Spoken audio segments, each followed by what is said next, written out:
Hi guys, Assalamu alaikum. This is Arif. In this video, we are going to see how we can use the vectors just like the arrays, and also we are going to see what are the similarities and differences between both. And first we are going to do that in a C++ program and then in a C# program. And in order to do that, I have selected a example program and that I am going to show you.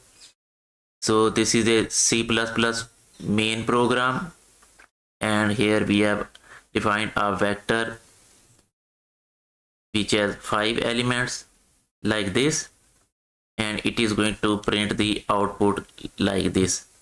So how we are going to print this output or calculate this output? So these are the x values, and we are going to say if x is equal to 1, for example, this value. So this value is at p3 index, right? p3 position. So what is the 3 in this? We are going to say 3 is at p4 position. So this is the way we can make this formula p4. Now this is equal to actually p.y, and what is this y? Now 4. So y is 4. Similar way we can figure out all these other 4 outputs as well. And now I am going to show you the rest of the program. After that we are going to say vector result is equal to pep. So this p we are talking about, which we have defined here. This is a function pe, and this is its result, which is of type int vector. And after that we are going to run this for loop up to this result.size, and we are going to show the output onto the console window. So this is actually our complete program. So this is the function which is going to calculate our y values, right? So now I am going to show you outside this main program that function. So this is that function pe, and it is going to return this vector, right? And its parameters are also vector, this one vector, and we are going to say vector has size, which is given by a integer n, and then we are going to declare another vector which is of type int, which is y, which is our that output. And after that we are going to run this for loop from 1 to less than n I plus plus. And after that we are going to say y dot pushback. This is our vector which is going to get our output. The index of p, this is our parameter, this is another function, and this is our second parameter of this function which we have defined outside our main. I am going to show you that function as well. And this, so this is our second parameter of this function, index of. This is our first parameter. Inside this index function we are going to use another function which is the same function, IndexOf, to calculate, because we are going to calculate p.py, right? IndexOf. That's why we are calling this function twice. p.py, we are going to calculate that. Then we are going to use this pushback function like we use in the case of vectors, and then we are going to see at the output, we are going to print out py first and then p.py. So this is py actually, and this is our py values, right? So I am going to show you py is which one. Py is this one.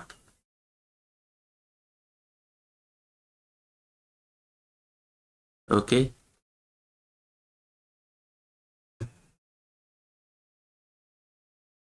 So now I am going to show you how the output looks like. This is the way we are going to get our y. So let's build and run this program.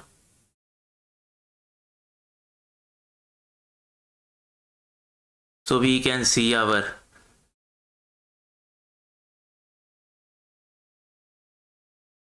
p values, and then we are going to see this is our y output 42513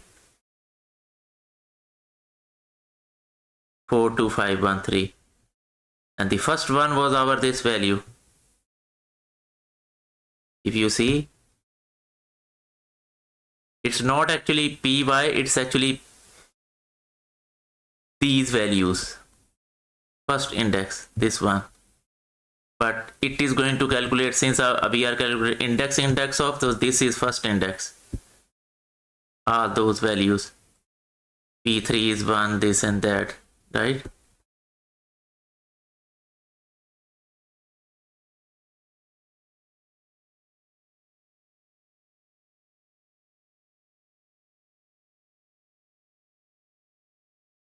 We can say p1 is 5, this one, right? And then we are going to say p5 is equal to 4, this one. You see,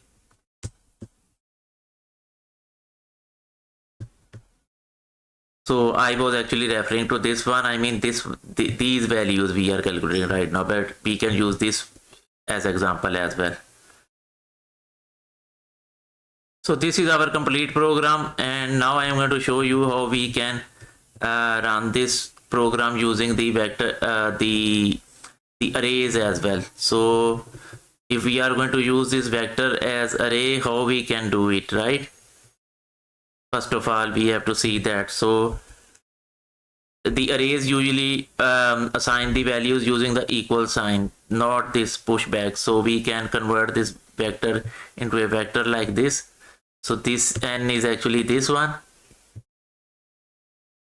right?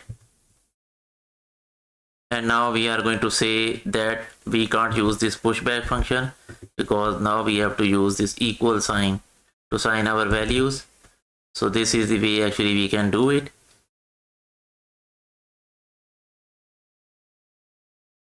Actually, first I should show you this IndexOf function as well, because in C++ there is no direct function to calculate the index. In Java and C# I have seen this IndexOf function. So I have declared my own function, IndexOf function, and it is going to take vector p and second parameter I. So then we are going to find first of all the element. This is our element. We are going to say find from the beginning of the vector to the end of the vector element, and then we are going to say calculate its distance, which is the index from begin, like from 0 to wherever this element is. At 5th position, 6th position, we are going to say calculate that distance and return that this is of type 8, right? So this function actually we were using here, using this, right? And we can actually, I mean, this is the way I have defined a function, this function. But if we are not going to define a function like this outside, we can directly calculate that as well using this. So we are going to calculate actually two indexes. First of all, since we are calculating index of this, so first index we are going to calculate like this using this line. Second index we are going to calculate like this, and second index we are going to push inside this y using this pushback function. So this is the way actually we can use the vector dot pushback. But now since I was trying to show you this array, how we can use a vector like array without pushback function. So now actually I think this one I need to include so that we can see initial p values as well according to their index. Rest of the program is complete. Let's build and run this program.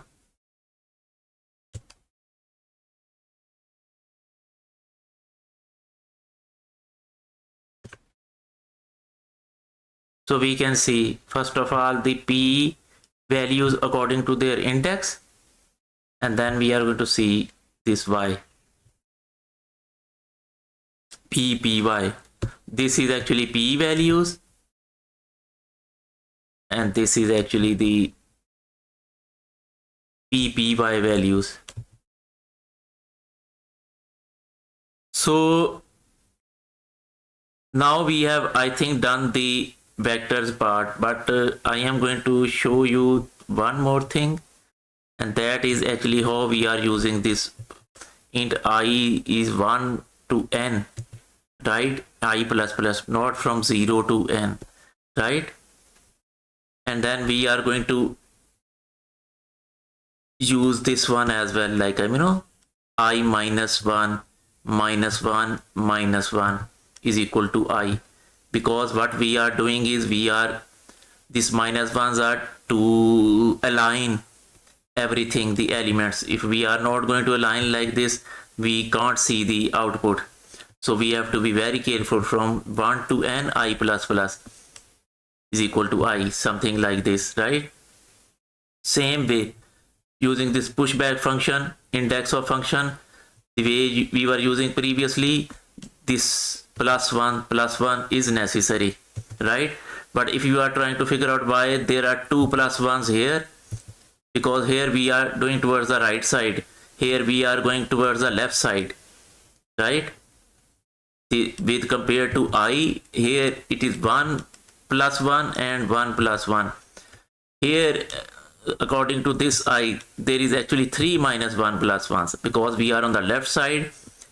First of all, that's why this minus 1 is there.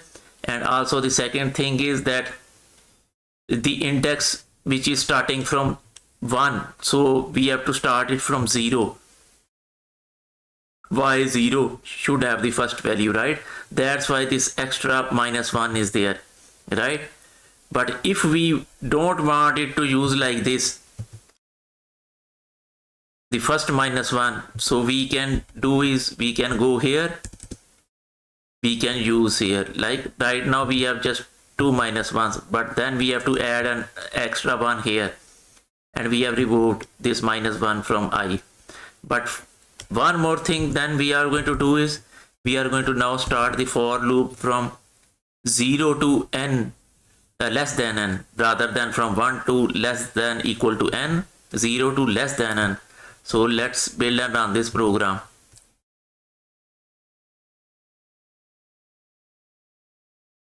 These are just for the alignment cases.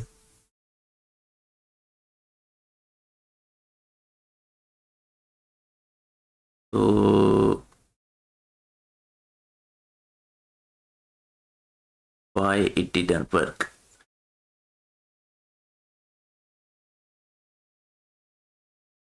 I think we have to maybe exclude this thing. Now calculate this.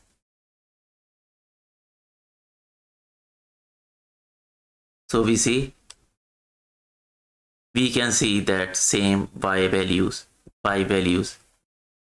So previously actually we were using this equation, right? And according to this equation we were using, the C out values, this I is actually the index of P, this one, right? And this pi minus 1, this pi1, this term, this is actually the P values. We were printing this one,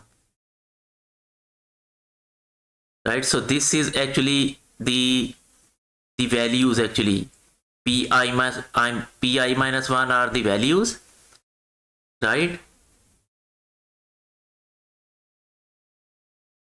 You see, this is the index I. If we go here, this I, and pi minus 1 is this one. So that's why we have defined something like this, and we are saying this one. But in this case, once we were using the pushback function, we were saying IndexOf, right? So now in this case, actually this is the index and this I is the value. In this case, for this case, pushback case, we are using here the I, right? So I is actually the original value and P of I is this one.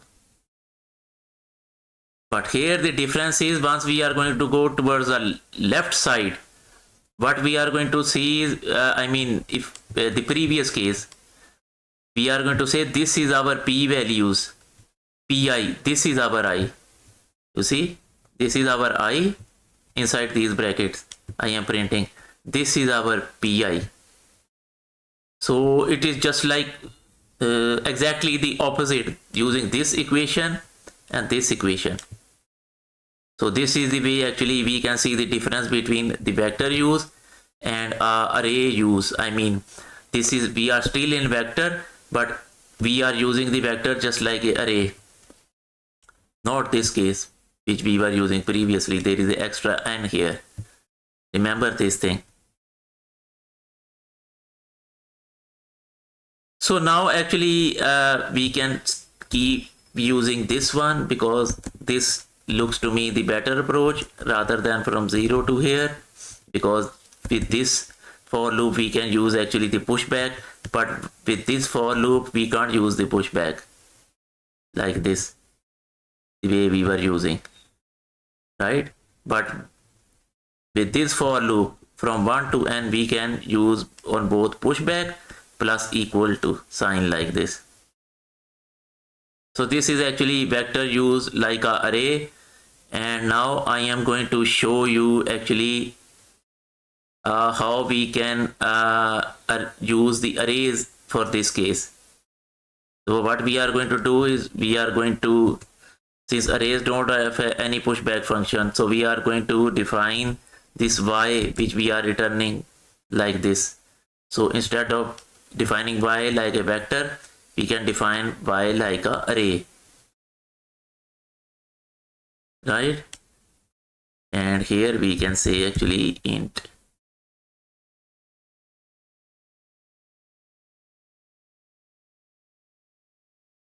And after that we were returning the vectors, right? So what we are going to do, we are going to first of all convert this array, since we have defined y like array, so we are to convert it into a vector. So we are going to say this is vector of type int, this is array, this is going from 0 to y plus n. N is actually the size of the vector which we are using as a parameter here. You see, this n we have defined according to this size, and after that we have to return this vector, right? And now let's build and run this program.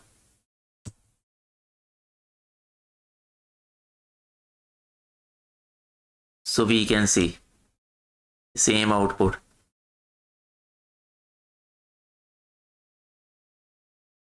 So we can print out these as well, I mean the pi values as well. For the next time we can include this code line as well again, and let's build and run this so that you can see.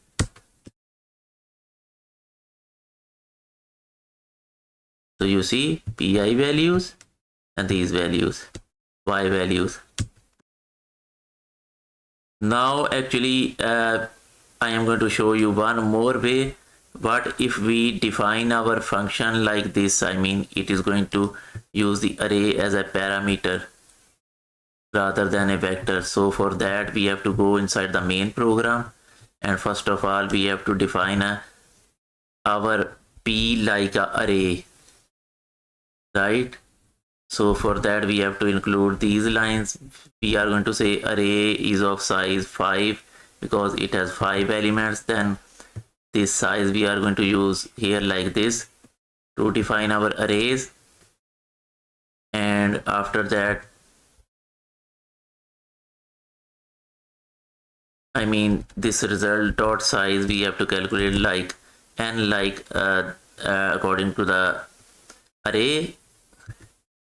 This is the way we can calculate the size of a array. So the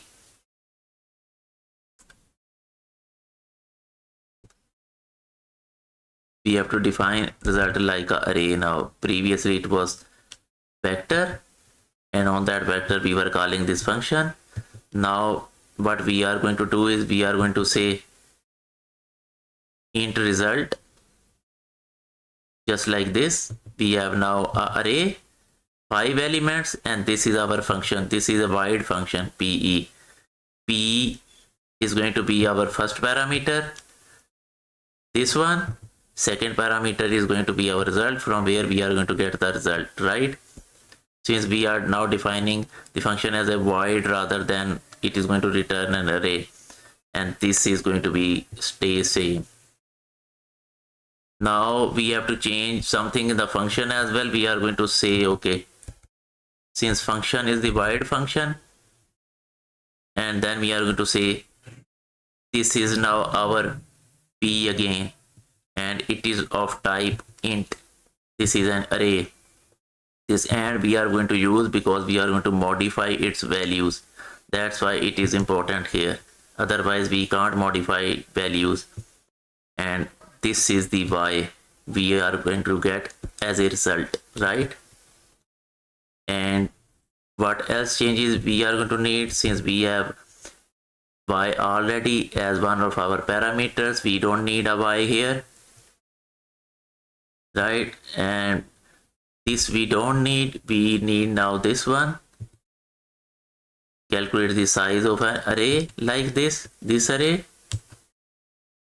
and rest of the things are, I think, this one.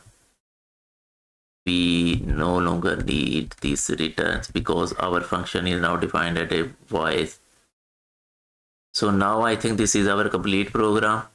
Arrays usually assign values with the equal sign, so no need to change anything.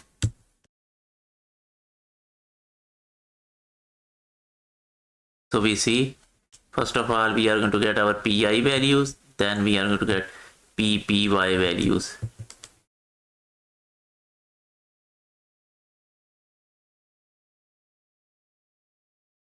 So p and y, this is the way we are going to calculate, or we are going to say p and y, we are going to calculate like this.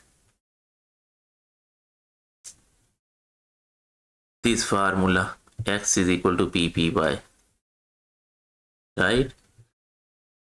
So this is the way actually we can use the vectors like arrays, or we can use arrays instead of vectors in a C++ program. And then now we are going to see in a C# program what are the similarities and differences. So this is a C# program on the same pattern.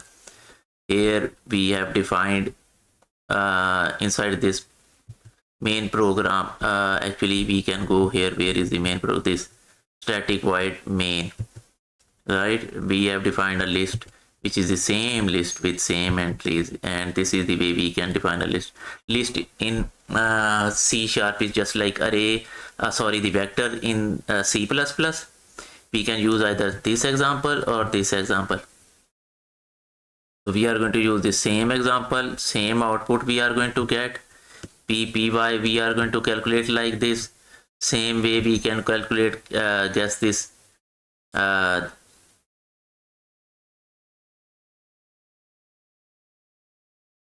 this actually, I mean this x is equal to actually 1, and this is actually at p3 position, and 3 is actually at the 4 position. So that's where we are getting p4, and after that we are going to get y is 4.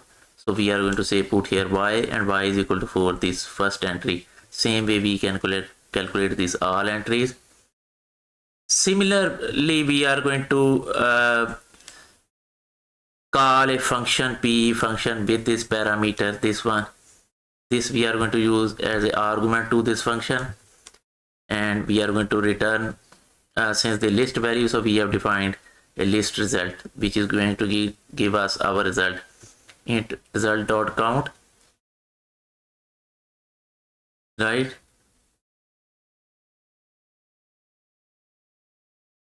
And we are going to use this one.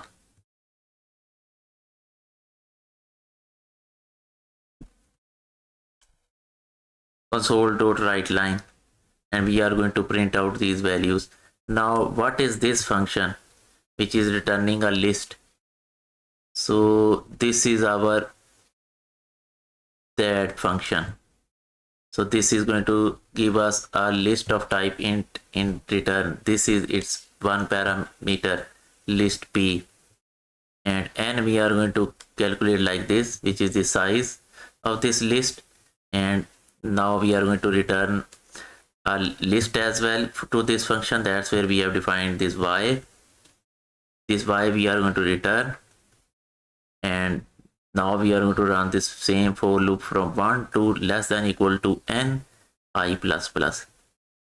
And to add the elements to a list, we usually use the add function. And since I already told you that in the case of C# or Java, there is a function, actually direct function, which we can call on this list like this, p.indexof.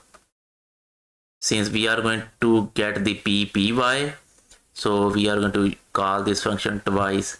First this on this p dot, then on this p again inside this index of I plus plus 1. I have already told you to align all those entries we are going to use, and then console dot write line we are going to say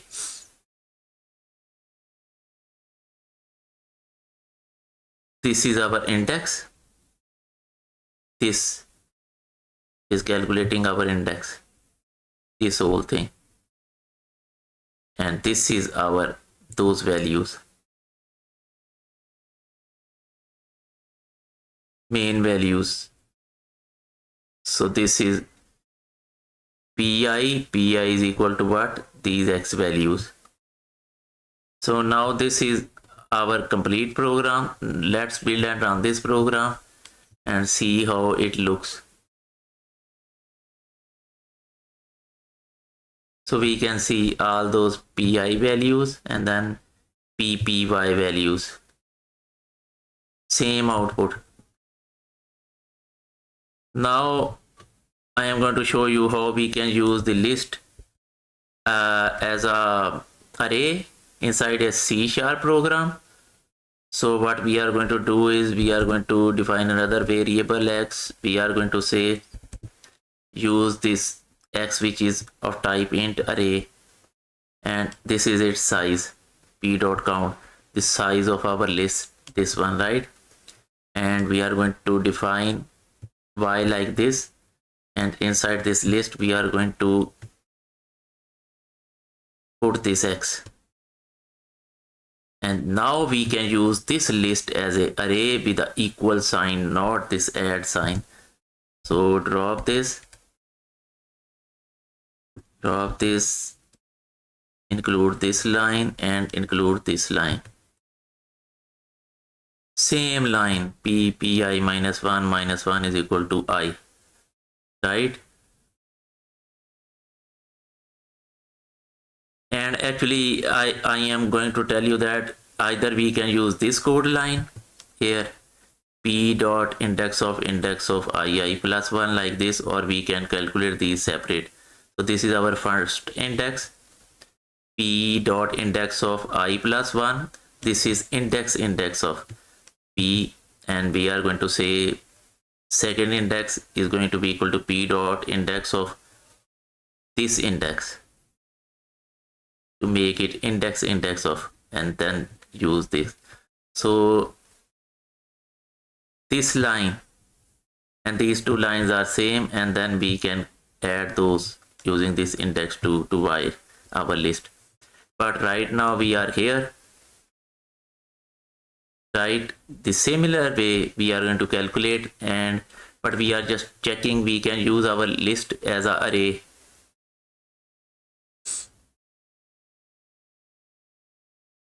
So we see same output we are going to see. Now here also, I mean, we can use this one as well for loop. Like if you are not happy, so we can start it from I is equal to 0, I less than n. But instead of this line, alignment would be like this now. Ppi minus 1 is equal to I plus 1. And actually, I think we can skip out these because this is according to our previous case. So we can just print out y values rather than pi values as well. So these are our y output. Same result we are going to get. Now actually I am going to show you that how we can use arrays instead of this list here, right? So we can undefine list like y like a list.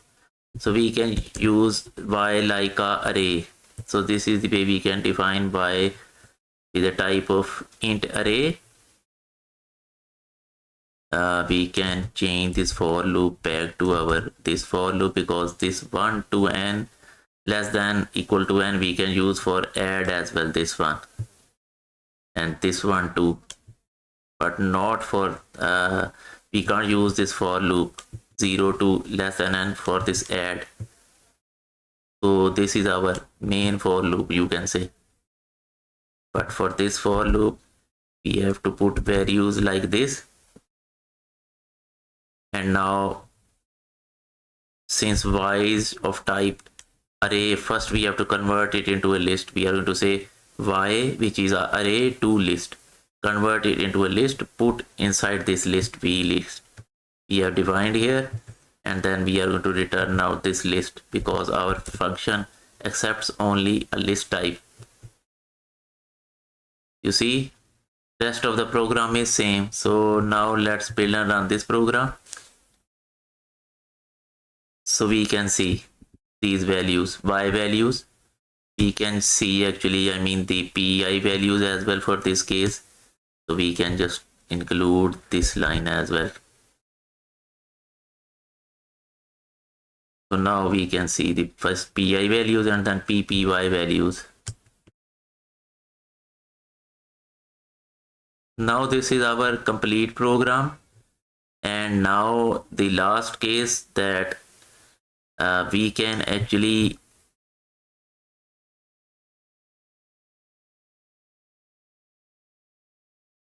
use here arrays as well for this program. So we are going to go here. We can define p like a array instead of a vector, the list. So we can say p has these values. This is now an array, right? Then we can define our result like this as well, a new array, and we can use this p function which is of type byte. So this p function which is type is going, its first parameter is what, this one, second parameter which we are going to get this result from, right? And then we are going to say what is this. We can calculate the n like this as well, right? And we have to exclude these lines because we are no longer using this. We can exclude this line as well. We can calculate n like this, right? Rest of the code lines would stay same. Now since this is of y type, it has two parameters, we have to change the function as well. So function is going to be of y type. It is going to have two parameters, p which is array, y which is also array or type int, right? So since we already have a y from our parameters, we no longer need to declare another y here. You see, so now this array values size we can calculate like this as well. Rest of the function is going to be same because the arrays assign values using equal sign. We no longer need this one because list we no longer are using. We don't need to return anything because function is of type void. Let's build and run this program so we can see the same output.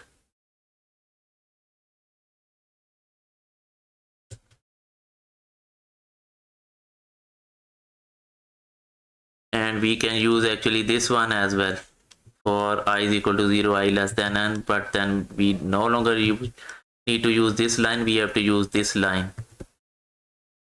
So this is the way actually we can use vectors or arrays in C++ and C# programs. Vectors in the case of C# are called lists, the way we have seen, and we can see the differences and similarities as well. I hope you guys have enjoyed this video. Have fun.